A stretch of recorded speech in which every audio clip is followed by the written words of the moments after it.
మహానాడు సందర్భంగా మన ఆరాధ్య దైవం స్వర్గీయ ఎన్టీ రామారావు గారికి నివాళులు అర్పిస్తూ అన్నదాతకు అండగానే తీర్మానాన్ని ప్రవేశపెట్టే అవకాశం నాకు ఇచ్చిన జాతీయ అధ్యక్షులు శ్రీ నారా చంద్రబాబు నాయుడు గారు, వర్కింగ్ ప్రెసిడెంట్ శ్రీ నారా లోకేష్ గారు, పొలిట్ బ్యూరో సభ్యులకి అందరికీ పేరు పేరున హృదయపూర్వకమైన నమస్కారాలు తెలియజేస్తా ఉన్నా.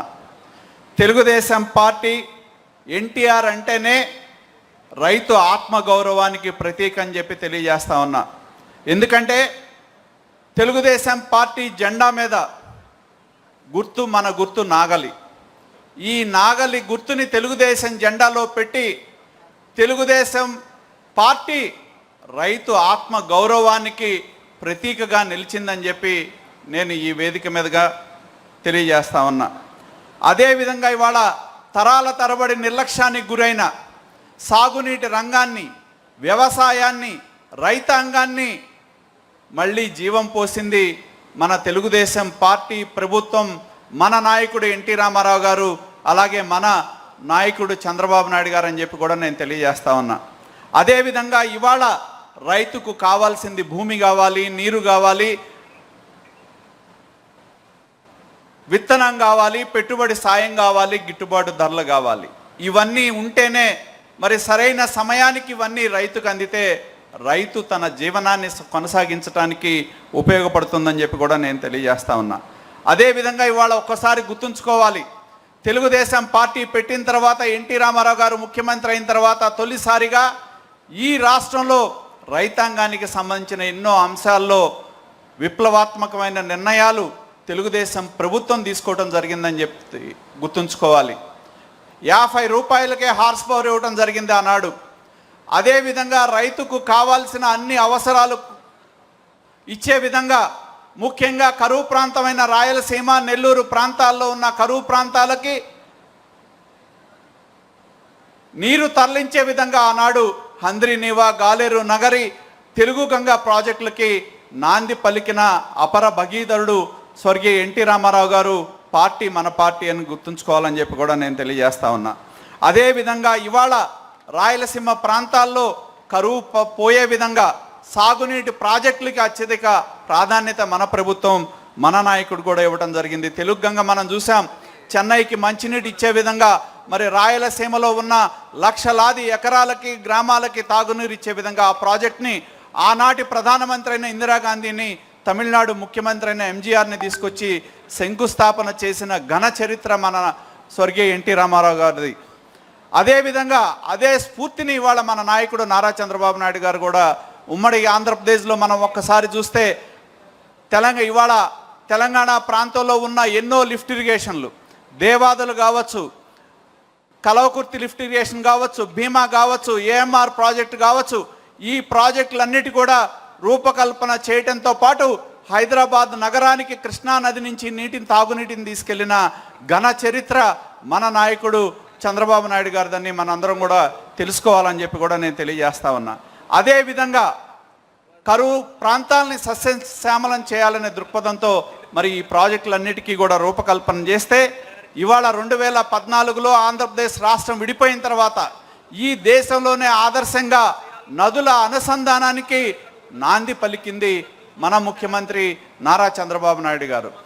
పట్టిసీమ లిఫ్ట్ ఇరిగేషన్ ద్వారా మా ప్రాంతంలో కృష్ణా డెల్టాకు సంబంధించిన 12 లక్షల ఎకరాల ఆయకట్టు స్థిరీకరణతో పాటు దారిలో ఉన్న వెస్ట్ గోదావరి, కృష్ణా జిల్లాలో ఉన్న అప్లాండ్స్కి నీరు అందించే విధంగా పట్టిసీమ ప్రాజెక్టుని రూపకల్పన చేస్తే ఇవాళ రైతాంగం ఎటువంటి ఇబ్బంది లేకుండా బ్రహ్మాండమైన అధిక దిగుబడిని సాధించే విధంగా గోదావరి నదిని కృష్ణా నదికి అనుసంధానం చేసిన చరిత్ర మన నాయకుడు నారా చంద్రబాబు నాయుడు గారిదని చెప్పి గుర్తుంచుకోవాలి. అదేవిధంగా మనం ఎన్నో ప్రాజెక్టులు గతంలో కూడా ఈ రాష్ట్రంలో ఎన్నో లిఫ్ట్ ఇరిగేషన్ ప్రాజెక్టులు మనం తీసుకున్నాం. ఎన్నో ఇరిగేషన్ ప్రాజెక్టులకి మనం ప్రాధాన్యత ఇవ్వటం జరిగింది. ముఖ్యంగా రాయలసీమ ప్రాంతంలో ఉన్న అనంతపూర్ లాంటి ప్రాంతాలకు వెళ్తే ఇవాళ ఆ ప్రాంతంలో హార్టికల్చర్లో అత్యధికంగా దిగుబడి సాధిస్తూ ఉన్నారు అంటే దానికి ప్రధానమైన కారణం మన నాయకుడు నారా చంద్రబాబు నాయుడు గారు.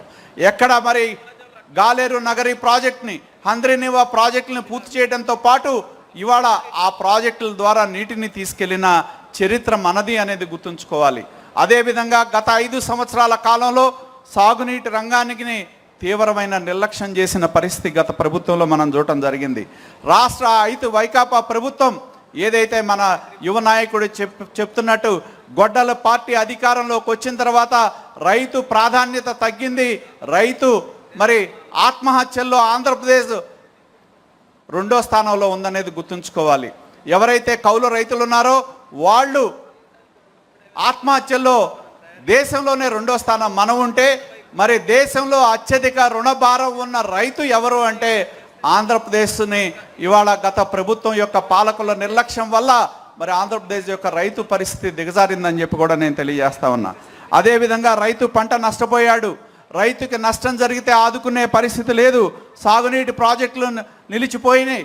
రివర్స్ టెండరింగ్ ద్వారా పోలవరం ప్రాజెక్ట్ని ఏ విధంగా విధ్వంసం చేశారో మనం చూడటం జరిగిందని చెప్పి తెలియజేస్తా ఉన్నా. రాయలసీమ ప్రాంతంలో నీళ్లు లేక పంటలు ఎండిపోయిన పరిస్థితి గత ప్రభుత్వాల కాలంలో మనం చూసాం. మళ్ళీ అవన్నీ కూడా జీవం పోసుకున్నాయి అంటే మరి మనం మళ్ళీ అధికారంలోకి వచ్చిన తర్వాత ఈ 23 నెలల కాలంలో మనం సాగునీటి ప్రాజెక్టులకు ఎంతో ప్రాధాన్యత ఇవ్వటం మూలన 2014-19 కాలంలో 69,000 కోట్లు ఈ రాష్ట్రంలో సాగునీటి రంగం మీద మనం ఖర్చు పెడితే గత ప్రభుత్వం 30,000 కోట్లకు మించి ఖర్చు పెట్టాల. మళ్ళీ మనం అధికారంలోకి వచ్చిన తర్వాత ఈ 23 నెలల కాలంలో 23,000 కోట్ల రూపాయలు సాగునీటి ప్రాజెక్టులకు ఖర్చు పెట్టి ఇవాళ పోలవరం ప్రాజెక్టులో మొన్నే మనం చూసాం R&R కింద 2,500 కోట్ల రూపాయల R&R ప్రాజెక్ట్ కింద ఇచ్చిన చరిత్ర తెలుగుదేశం ప్రభుత్వాన్ని మన నాయకుడు నారా చంద్రబాబు నాయుడు గారు దాన్ని గుర్తుంచుకోవాలని చెప్పి తెలియజేస్తా ఉన్నా. గతంలో మనం చూసాం ఉమ్మడి ప్రకాశం జిల్లాలోని వెలుగొండ ప్రాజెక్టులు పనులు పూర్తి కాకుండానే జాతికి అంకితం చేసిన పరిస్థితి. ఇవాళ ఈ ప్రభుత్వం వచ్చిన తర్వాత R&R ప్రాజెక్టు కింద ఇవ్వాల్సిన డబ్బులు ఇవ్వడంతో పాటు వెలుగొండ ప్రాజెక్ట్ని రాబోయే 2 సంవత్సరాల కాలంలో పూర్తి చేసి ఆ జిల్లాలో సస్యశ్యామలం చేసే విధంగా ఈనాడు మన ముఖ్యమంత్రి గారు ఎంతో ప్రాధాన్యత ఇవ్వటం జరుగుతూ ఉంది. ముఖ్యంగా మన లక్ష్యం ఒక్కటే, ఈ రాష్ట్రంలో ప్రతి ఎకరాకి మనం సాగునీరు అందించాలనే లక్ష్యంతో మనం చూస్తూ ఉన్నాం. ప్రతి రైతు మోములో చిరునవ్వు చూడాలనే లక్ష్యంతోనే మన ప్రభుత్వం పనిచేస్తూ ఉందని చెప్పి కూడా గుర్తుంచుకోవాలని చెప్పి తెలియజేస్తా ఉన్నా. అదేవిధంగా ఇవాళ మనం రైతుకి పెట్టుబడి సాయం చేస్తూ ఉన్నాం అన్నదాత సుఖీభావ్ పేరుతో. మరి వ్యవసాయంలో ఖర్చులు పెరిగినాయి, పెట్టుబడి పెరిగింది. దానికి అండగా ఉండాలనే ఉద్దేశంతో మనం ఇవాళ పెట్టుబడి సాయం కింద ప్రతి రైతుకి కేంద్ర ప్రభుత్వంతో కలిపి 20,000 రూపాయలు వాళ్ళ అకౌంట్స్లో మనం డబ్బులు వేసి ఈ సంవత్సరం 9,000 కోట్ల రూపాయలు రైతుల అకౌంట్లకి మనం ట్రాన్స్ఫర్ చేయడం జరిగిందని చెప్పి కూడా గుర్తుంచుకోవాలి. అదేవిధంగా ఇవాళ ఈ రాష్ట్రంలో 2014-19లో రైతు పంటకి గిట్టుబాటు ధర లేకపోతే మొక్కజొన్నకు డబ్బులు ఇచ్చాం, మిర్చికి డబ్బులు ఇచ్చాం. ఇవాళ మనం అధికారంలోకి వచ్చిన తర్వాత ఎన్నో రైతుల గురించి మాట్లాడే జగన్మోహన్ రెడ్డి గారు అధికారంలో ఉన్నప్పుడు 1,200 కోట్ల రూపాయలు ధాన్యానికి డబ్బులు ఇవ్వాలంటే తిరిగి అధికారంలోకి వచ్చిన తర్వాత ఆ 1,200 కోట్ల రూపాయలు రైతులకు జమ చేసిన చరిత్ర మన నాయకుడు నారా చంద్రబాబు నాయుడు గారిది, మన ప్రభుత్వాన్ని అని చెప్పి గుర్తు చేయాలని చెప్పి తెలియజేస్తా ఉన్నా. ఇవాళ ఈ రాష్ట్రంలో ఎన్నో సంఘటనలు జరిగినాయి. మరి అంతర్జాతీయ పరిస్థితులను బట్టి రైతు గిట్టుబాటు ధర లేకపోతే మనం ఈ రాష్ట్రంలో మరి పొగాకు కొనుగోలు చేసాం, కందులు కొనుగోలు చేసాం, పెసలు కొనుగోలు చేసాం, మామిడి కొనుగోలు చేసాం. మామిడి సందర్భంగా చిత్తూరు జిల్లాకి వెళ్తే వైకాపా నాయకులు వాళ్లే రైతుల అవతారం ఎత్తి మామిడి పండ్లు తీసుకొచ్చి రోడ్డు మీద పోసి వాళ్లే తొక్కిచ్చి రైతుకి అన్యాయం జరిగింది ఒక స్క్రిప్ట్ రైటింగ్లో ఏ విధంగా నటించారో మనం చూడటం జరిగింది. ఇవాళ ఈ ప్రభుత్వం చిత్తశుద్ధితో రైతులను ఆదుకోవాలనే ఉద్దేశంతో ఈ 23 నెలల కాలంలో 1,200 కోట్ల రూపాయల పైబడి పంటకు గిట్టుబాటు ధర ఇవ్వటానికి మనం ఖర్చు చేయటం జరిగిందనేది మీకు తెలియజేస్తా ఉన్నా. అలాగే ఈ రాష్ట్రంలో గత 5 సంవత్సరాల్లో ఆక్వా కోసం రైతులు పోరాటం చేశారు. వాళ్ళకి ఏదైతే యూనిట్ ధర తగ్గించమంటే గత ప్రభుత్వం పట్టించుకోవాలా. ఎన్నికల సందర్భంగా ఆ సమస్యని మన నాయకుడు దృష్టికి తీసుకొచ్చినప్పుడు దాన్ని ఇవాళ ₹50 తీసుకొచ్చిన ఘన చరిత్ర మన నాయకుడు చంద్రబాబు నాయుడు గారిది, మన ప్రభుత్వాన్ని అని చెప్పి కూడా తెలియజేస్తా ఉన్నా. అదేవిధంగా ఇవాళ వ్యవసాయంలో సాంకేతిక విప్లవం వస్తూ ఉంది. ఆధునికమైన యంత్ర పరికరాలు వినియోగించుకునే విధంగా మళ్ళీ వాటికి మనం ప్రాధాన్యత ఇచ్చి క్లస్టర్ హైరింగ్ కావచ్చు, మరి లోకేష్ గారి నేతృత్వంలోనే ఐటీని అనుసంధానం చేసి డిజిటల్ టెక్నాలజీని ఆధునిక వ్యవసాయానికి మనం అనుసంధానం చేసే విధంగా ముందుకు వెళ్తా ఉన్నామని చెప్పి కూడా తెలియజేస్తా ఉన్నా. అదేవిధంగా మొన్నే మనం చూసాం బడ్జెట్లో ఒక చారిత్రాత్మకమైన నిర్ణయాన్ని ఈ ప్రభుత్వం తీసుకుంది. రాయలసీమ ప్రాంతంలో 1,00,000 కోట్ల రూపాయలతో హార్టికల్చర్ అభివృద్ధి చేయడానికి కేంద్ర ప్రభుత్వం సహకారంతో ఈ రాష్ట్రంలో ఎక్కడైతే కరువు ప్రాంతాలు ఉన్నాయో, నీటి ఎద్దడి ఉన్న ప్రాంతాలు ఏవైతే ఉన్నాయో ఆ ప్రాంతంలో ఉన్న రైతాంగానికి అండగా నిలబడాలనే ఉద్దేశంతో, ఒక సంకల్పంతో మన ప్రభుత్వం 1,00,000 కోట్ల రూపాయలు హార్టికల్చర్ క్రాప్ల మీద ఏదైతే ఉమ్మడి ప్రకాశం జిల్లా రాయలసీమ ప్రాంతంలోని కరువు ప్రాంతాలు, నీటి ఎద్దడి ఉన్న ప్రాంతాల్లో ప్రోత్సహించే విధంగా ఒక పూర్వోదయ నిధులతో ఒక ప్రాజెక్టుని రూపొందించడం జరిగింది. ఖచ్చితంగా ఈ ప్రాజెక్టు ద్వారా ఆ ప్రాంతంలో ఉన్న రైతాంగం యొక్క జీవన స్థితిగతులు మారతాయి అనేది గుర్తుంచుకోవాలని తెలియజేస్తా ఉన్నా. ఎందుకంటే మనం చూస్తే అనంతపూర్ జిల్లాలో అలాగే రాయలసీమ ప్రాంతంలో ఇవాళ అధిక రాబడి వచ్చే హార్టికల్చర్ క్రాప్స్కి ప్రాధాన్యత ఇవ్వడం జరిగింది. గతంలో మనం హార్టికల్చర్ సబ్సిడీ ఇవ్వటం మూలన ఆ ప్రాంతంలో హార్టికల్చర్ క్రాప్స్కి వెళ్ళి మరి ఇవాళ పామోగ్రానైట్ లాంటి పంటల ద్వారా అధిక ఆదాయం ఏ విధంగా అనంతపూర్ జిల్లాలో పలు ప్రాంతాల్లో పొందారో మనం గుర్తుంచుకోవాలి. అదేవిధంగా గత 5 సంవత్సరాల కాలంలో డ్రిప్ ఇరిగేషన్ సబ్సిడీ ఎత్తేయటం మూలాన రైతాంగం తీవ్రమైన ఇబ్బందులు ఎదుర్కొన్నారు. మళ్ళీ మన ప్రభుత్వం వచ్చిన తర్వాత ఇవ్వటం మూలానే మళ్ళీ ఇవాళ ఆ ప్రాంతంలో ఈ ప్రాజెక్టు ద్వారా మరి వేలాది మంది రైతుల యొక్క మోముల్లో చిరునవ్వు నిండాలి అనేది మన నాయకుడి యొక్క సంకల్పం.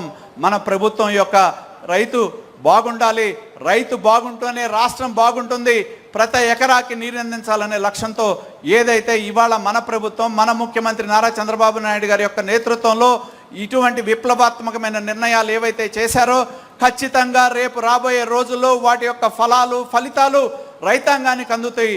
రైతులు సంతోషంగా ఈ రాష్ట్రంలో ఉండే విధంగా ఈ నిర్ణయాలు ఉపయోగపడతాయని చెప్పి తెలియజేస్తూ నాకు అవకాశం ఇచ్చినందుకు ధన్యవాదాలు తెలియజేస్తూ సెలవు తీసుకుంటా ఉన్నా. Thank you.